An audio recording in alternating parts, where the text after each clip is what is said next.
Hey guys, this is Rusty, and this is my ultimate redstone shop for Minecraft Bedrock Edition. Let me quickly show you how it works. The customer walks up to the shop and sees what it sells and for how much. Then he throws in his payment items. So my 5 diamonds go in, the machine clicks a bit, and I get 8 gold blocks in return. You can also easily shop in multiples, so if I throw in 15 diamonds, I will get 24 gold blocks. The best thing is that this machine is fully customizable, so you can set the amount of payment items the customer needs to throw in, what the payment item is, what is the output item he gets, and also how many he gets. With the only limitation being that those numbers cannot exceed 15, but the process of changing the price or the reward amount is actually very simple, as you just need to change the pages in these lecterns pretty much. I spent a lot of hours making this video for you guys, so it would really make my day if you would leave a like. The main part of this whole machine is this tiny circuit, which when given an input will activate the output depending on the signal strength of the given input. Because the signal strength in this circuit, which is pretty much a comparator loop, will decrease by 1 each time it goes through. So if you give it a short signal coming from this lectern, which is set to its 8th option, it will give us 8 items from this dropper.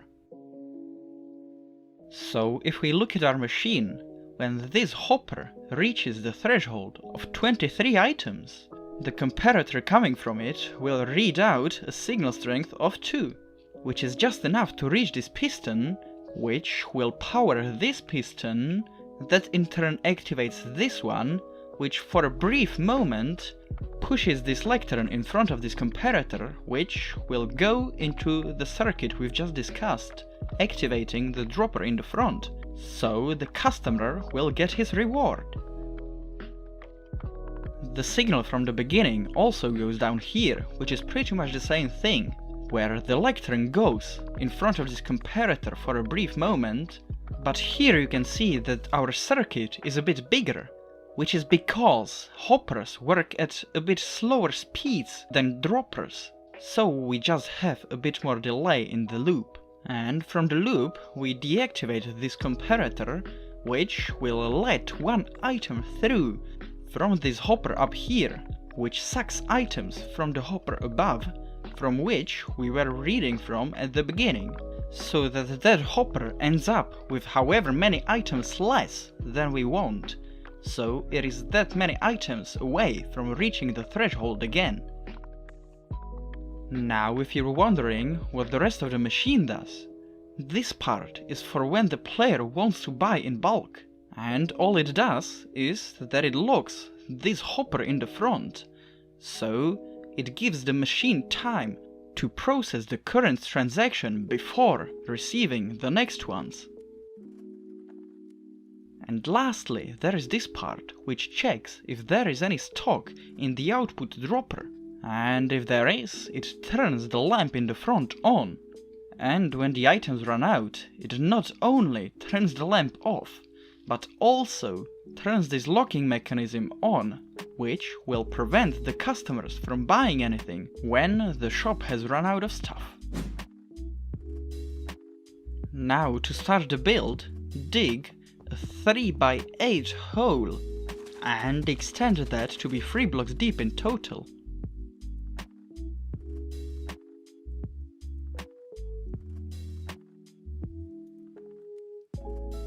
Go to the front corner of the hole and place down 2 hoppers going towards the back, with a barrel underneath the first one and a hopper underneath the second one going into the barrel. Grab a redstone lamp and place it above the second hopper, and on top of it place a dropper facing towards the front. Behind the redstone lamp place down a full block with a comparator on top of it, going into another full block with Redstone Dust. In front of the Redstone Dust, place a Sticky Piston facing down with a Redstone Block on its face, and under this block with Redstone Dust we place another full block with a repeater, which will later power the lamp. For better visibility, I will move everything into the air. But to continue and finish this part of the machine, place a regular piston next to this block, with an obsidian block in front of it, and a redstone torch on its side like this. Now for the next part. Grab a comparator and have it running from this hopper into the block with the repeater on top. And beneath that block, place 2 redstone dust going towards the back, running into a block with a sticky piston on top of it that has an observer facing down in front. Then continue by placing a block diagonal to that observer with another sticky piston next to it with another observer on its face, facing towards the side. And once again, diagonal to that observer, place another full block with a sticky piston on top of it, and this time a lectern in front of it. Place a comparator above the first observer, going into a full block, next to which place 2 redstone dust, the first one being on a full block. Then 2 comparators, the first one going towards the front and the other one going back. In front of the first one, place another full block, and next to that, place a redstone dust powering the other one. To get the signal to the output dropper, place a repeater on top of this piston and a block in front of it. Then we go down here and place down another sticky piston with a lectern in front of it. Then another comparator going into 2 redstone dusts. Then again our little circuit, but this time consisting out of 4 comparators in total. And once again a block in front of this row powering the other row. Now to lock the hopper above, place a composter behind this block and fill it to its first level. I am using a single pumpkin pie right here because it has a 100% chance to increase the level of the composter. But if you don't know how to see what level the composter is at and you want to be 100% sure that you've got things right, you can always replace the composter with, for example, a barrel and place a single item in it. From that, go out with a comparator. Set this one to subtract mode by right-clicking on it. You should see the little light in the front turn on. And in front of that comparator, place another full block, so that it's under the hopper. Lastly, for the locking mechanism, place a full block between these 2 observers, with a redstone dust on top and another one going down.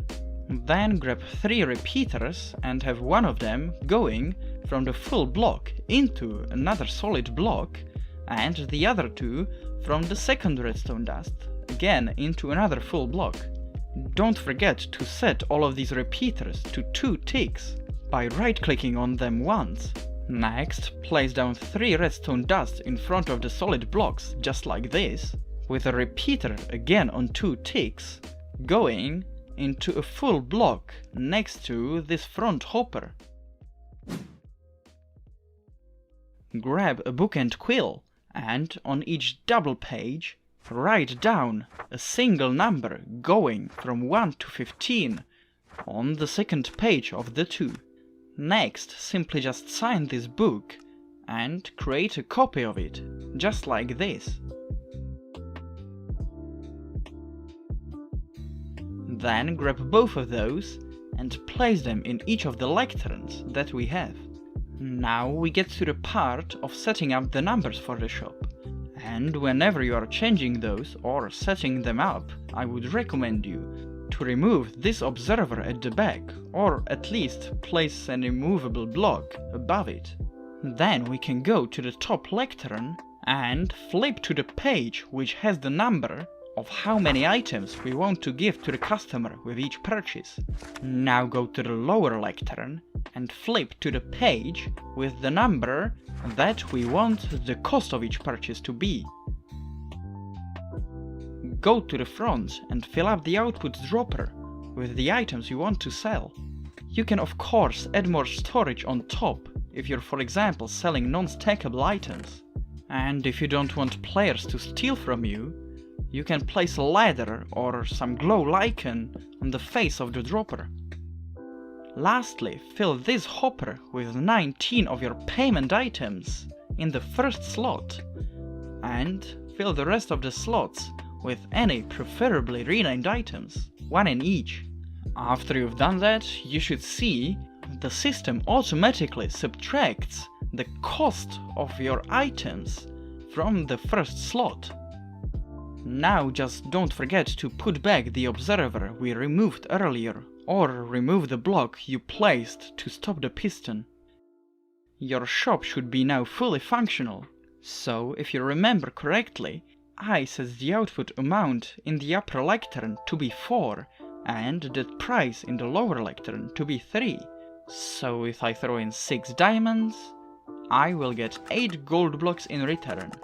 And you can later collect your profits from this barrel down here, with one of them always being stuck in this hopper behind it. Changing the numbers of the machine is almost the same as we did when we set the machine up. So temporarily remove this observer, then change your numbers in these lecterns to be whatever you want, the upper one being the number for the output and the lower one being the number for the input. Then you just need to go to the front and fill the first slot of this hopper to be 19. The machine will once again reconfigure itself to the new price, and you can then just safely return the observer we took away, with our machine being functional again. If you like this design, definitely leave a like, and I'll see you next time.